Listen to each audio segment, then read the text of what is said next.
Pastor Tim here again, and I want to cover the fourth topic that you're going to discuss with the person that you're discipling. The topic today is sin.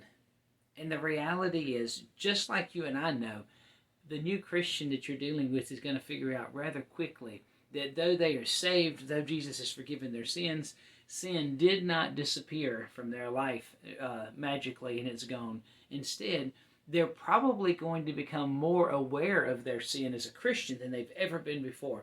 So it's important to understand as a Christian how to view sin in one's life, and then how to learn to be victorious over sin. And of course, we must learn what to do when we sin, because the truth of the matter is, you will sin at some point in time.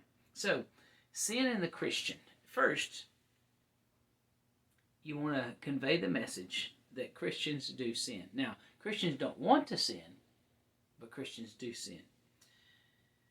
And help them understand that reality. Secondly, you want to talk about, why do I still sin? Why do Christians still sin? If they're saved and they're forgiven, why do they keep sinning?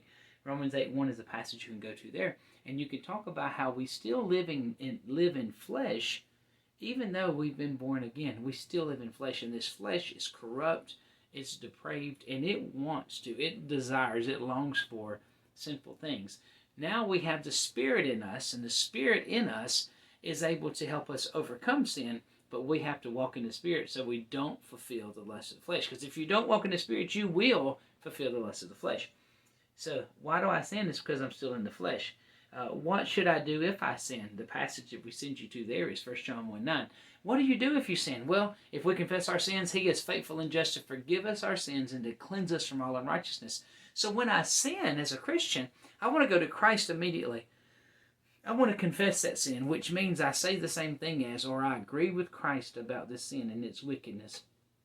I confess that sin to Him, I ask His forgiveness, and He removes that sin from my life and begins the process of getting it as a habit or whatever the case is out of my life. And then, how do I gain victory over sin? Well, the answer to that is by growing in God's grace. And there's a passage in Romans 6 that we take you to. You overcome sin in your life by growing. Spiritual growth helps us grow in maturity, and it helps us grow into a more pure believer and follower of Jesus Christ. As the Christian grows in his relationship with Christ and learns more about who God is, he grows more and more leery of sin and desires righteousness more in his life. Though we may never be completely sinless in this life, we should sin less in this life. And I encourage you, convey that message to them, help them understand, and be a blessing to them. And by the way, in this discipleship meeting, I encourage you, ask them about particular sins in their life. Where are they at? What are they doing? How's it going? And begin to pray for them and with them about those sins that may be uncovered during a conversation like this.